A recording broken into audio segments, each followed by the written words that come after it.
Hello, everybody. I'm here with Minnie Robinson, and she's really cute. I love her hair and outfit, but she is not the sim I turned out to, like I set out to make. I told myself that I was gonna make a sim that had blue hair, but clearly that didn't work out. So hopefully I do one soon because I've really been wanting to do that. Okay, straight into the stupid stuff. But I recorded this quite a few times. Like this is like my 15th time recording this. But I was talking about how in middle school, you have like those code names for the guys that you like, just so you could talk about them all the time with your friends or just the people that you like. So yeah, and I'll tell you just like two stories from like two of the nicknames. I don't know where these nicknames came from half the time, but these two is based on their physical appearance. One was called Thin Mustache because he had a thin little mustache, and I was like, bro, cut that off. But one day I was talking to the phone. I was talking on the phone with him late at night at my best friend's house, and that was exhilarating for me. I was like, this dude who were like in this group of guys who were obsessed with, I get to talk to one of them. It wasn't romantic either. I was just like, wow. But I was talking to him, and I don't know how this came up, but I mentioned that I didn't shave my armpits. Like, I just didn't at the time. I didn't. But then he was like, wait, girls grow armpit hair? Girls grow hair at all? And I was like, yeah. And he was like, I thought they only grew it on their head. And I was like, you are truly stupid. He's like, I never seen a girl that had armpit hair or leg hair. I was like, what do you think those razor commercials are for? Like, just for fun? But then again, those commercials, they're always shaving nothing. But anyway, not to get into the commercials of that. But I was like, are you stupid? I remember looking at my best friend like, this dude thinks that girls don't grow body hair. And he was older than me. He got held back literally like twice. And he was like 15 turning 16. I was 13. And I was like, you still don't know that girls have body hair? I was like, you are so stupid. But anyway, that's enough of him. He was okay though. One dude, his nickname was neck knee because he had neck acne. And that's so mean. Like, don't call people that. But I was 13. Like, I would never do that now. You live and you learn. But I went to 5th grade with him. So, and our last names started the same letter. So we used to sit near each other a lot, doing lots of stuff. But he was not my friend at all. But when we got like assigned sitting near each other, we used to change seats once every Monday or like every other Monday, something like that.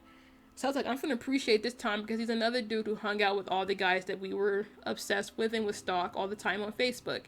But anyway, we were talking and just having fun. And one day he was like, I know where you live.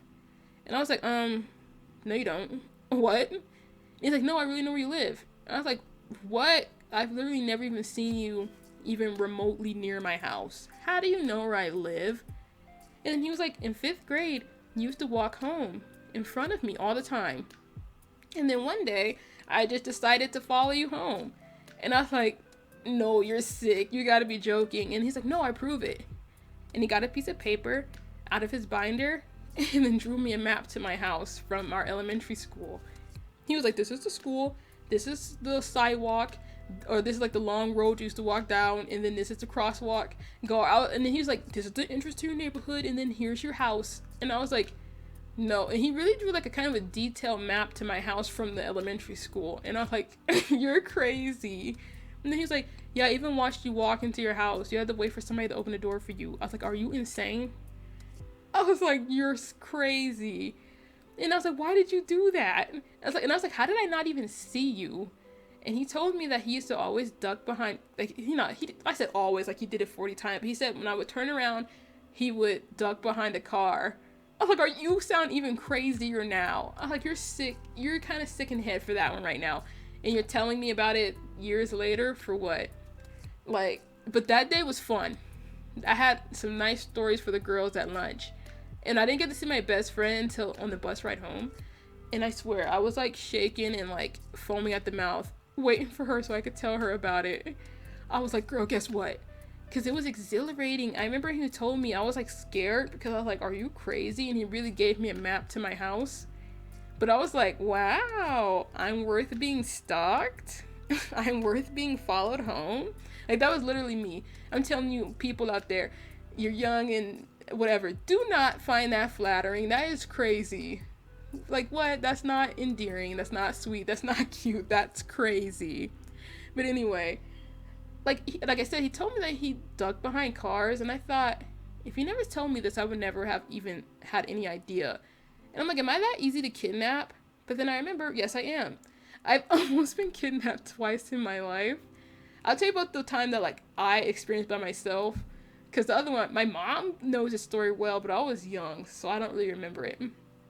But I was walking to my friend's house and I was like, I was in ninth grade, so I was like 14, 15. And it was like a 25-minute walk on foot, but like 3 minutes in a car. But my mom wasn't home, so I had to walk. Anyway, I was like really close to her apartment. Like, you know, sometimes apartments have like one part of the apartment's on this side of the street, one on this side of the street, but it's like a regular street in between. So yeah, I just had to cross the street and basically I would get to her. But as I was like, yeah, I'm close. I was listening to bands that make her dance. I don't know why I was listening to that like super hard.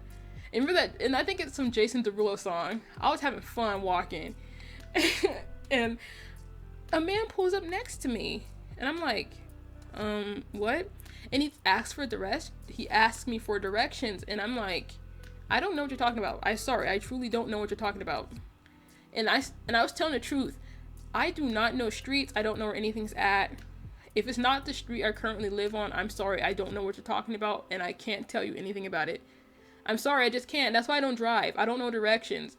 Like, someone put a gun in my head and was like, what's the street that's right behind your house? I would die instantly. But anyway, I was telling him that. I was like, I didn't tell him all that. I was just like, I don't know. And I was like, I don't know, try over there. There's a bunch of stuff over there. And he wouldn't leave. And then he was like, get in the car. And I was like, like I instantly started shaking and hyperventilating. He's like, come on, get in. And I was like, oh, I'm sorry. I'm the worst in the bad situation. I am no help. I started instantly shaking. Like, I could barely walk how scared I was. And I kept trying to like walk in the grass further away from him. But I was like, okay, I'm going to run into these apartments. It was like on the wrong side. So I was like, I'm just going to hide in there and call for Anaya's mom or something. Like tell her mom to come get me. And I was like, okay. And then a miracle happened. My mom pulled around the corner and I was like, oh my gosh, my mom. And that's when I got a voice then. And then he pulled off because obviously like you're trying to get 14-year-old girl to get in your car. He pulled off. And I remember I ran to my mom. She like parked across the street and I ran so hard across. I never looked both ways. She was like, girl, what are you doing? And I was literally shaking talking to her. But I did not tell her what just happened either. I did not want her to make me go home. So I was just like, yeah, I'm fine. And she's like, okay, here's like $5. I was like, thanks. If you almost get kidnapped, tell your parents and go home. Don't do what I did. What if he was waiting for me or something? And I just kept walking. I was close to her house, but do not. She was like, why are you so scared? Like, she's like, you're acting odd. And I'm like, nothing. I was literally terrified and having a panic attack before she came. Just because I didn't want to go home. Like, I knew she'd have made me get in the car. Tell your parents. But thank you for watching. See you in the next video. Goodbye.